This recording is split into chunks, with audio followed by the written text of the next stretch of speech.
But family meals don't really look like that, and especially not in modern society where we're busy, we've got lots of things going on. Kids don't always want to sit down for 20 minutes at a table and eat the broccoli or eat the spinach that you're serving. So Don't monopolize without stopping. Nothing destroys the charm of a meal more quickly.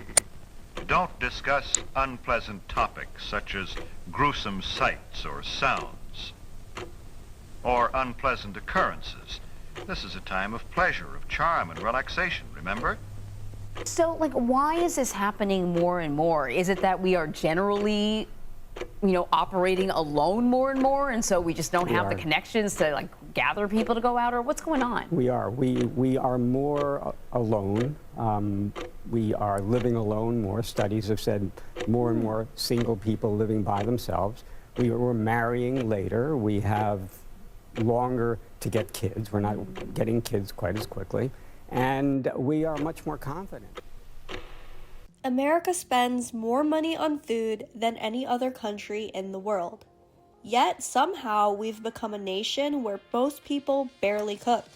We went from families gathering around homemade meals to heating up frozen trays, to scrolling through DoorDash because boiling water suddenly feels exhausting. But here's the part no one ever stops to ask. Did Americans really just wake up one day and decide cooking wasn't worth it anymore? Or did something push us in that direction? Because when you look closely, the timing is a little too perfect. The moment corporations realize there's almost no profit in home-cooked meals, but endless profit in replacing them, America's entire relationship with food quietly shifted. Our recipes faded, our traditions thinned out, and convenience didn't just become normal, it became expected.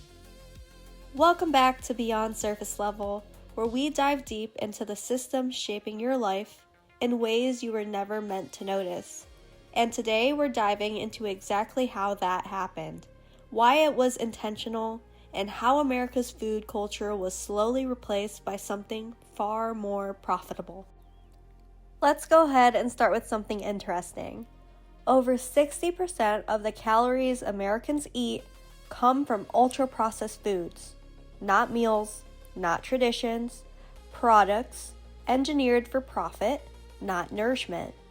This shift wasn't random. It's the exact reason America's food culture disappeared. There was a time when the kitchen was the heart of the home. Today, it's mostly where Amazon packages sit before they get moved somewhere else. In the 1950s, corporations realized something big. Cooking doesn't make them money. Convenience does. Swanson accidentally overordered a massive amount of turkey, and instead of losing money, they invented the TV dinner. Overnight, companies discovered they could profit by convincing Americans that cooking was outdated and unnecessary. Advertising aggressively targeted women. Why spend hours cooking when this meal takes 10 minutes?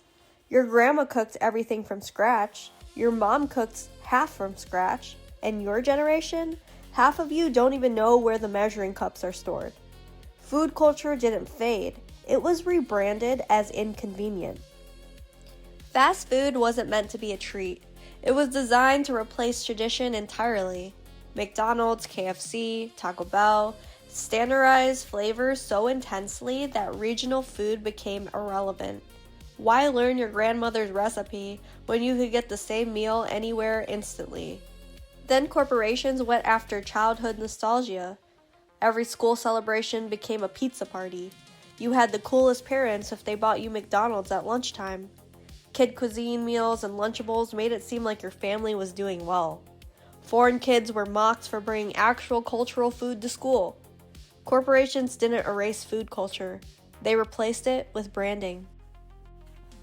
Corporations realized something powerful. If they shape what you crave, they never have to worry about what you value. So they shifted America from meals to snacks, from nourishment to convenience, from cooking to constant grazing. Let's pull together a few moments almost everyone can relate to. A bag of chips somehow satisfies you more than a home-cooked dinner. Kids genuinely prefer the texture of chicken nuggets over real chicken. Adults spend all day snacking and still somehow forget to eat an actual meal. Packaged food tastes so intense that real ingredients feel bland or disappointing. Corporations didn't just need to eliminate food culture, they just had to make something more addicting. People didn't stop cooking because they became lazy. They stopped because their time was taken. The demanding jobs, 2-income households, long commutes, no national support for families. Corporations helped create these pressures, then sold the solution, which is on-the-go eating, breakfast bars, microwave dinners, drive-through meals, and snacks marketed as complete nutrition. And then came the social media symptom of our time. Girl dinners, a few crackers, pickles, maybe some grapes, that's it. Millions relate to it because they're exhausted. Convenience didn't feel natural. It became survival. Millions of Americans live in food deserts, areas with no access to real ingredients. No fresh produce, no butcher, no bakery, but they do have fast food chains, dollar stores, and gas station grocery aisles. Families who want to cook often can't. The ingredients simply just don't exist nearby. Immigrant families lost traditional dishes because the spices, herbs, and ingredients they grew up with became too expensive or impossible to find. Culture didn't just disappear in these areas, it was systemically blocked. Modern American childhood looks like this: dinner in the car, Lunchables for school, frozen meals in front of a screen. Meanwhile, family recipes sit untouched in old boxes. How many people need to replay a TikTok 20 times just to cook one dish? How many under 30 can make bread without a recipe? How many can cook rice without Googling the ratio?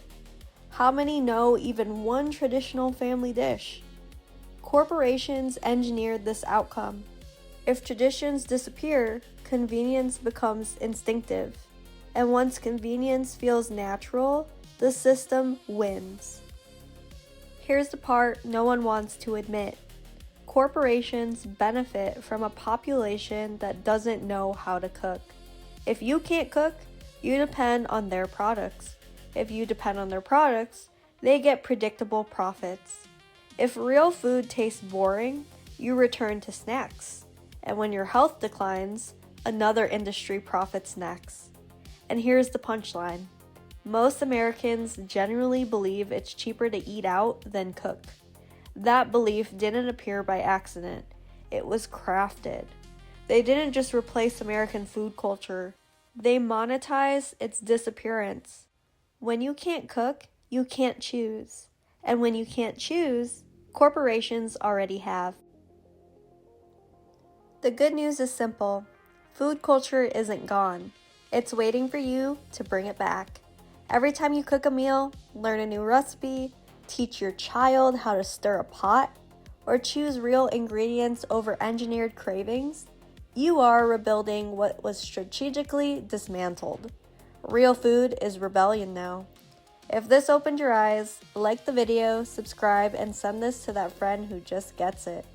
Much love and see you next Sunday.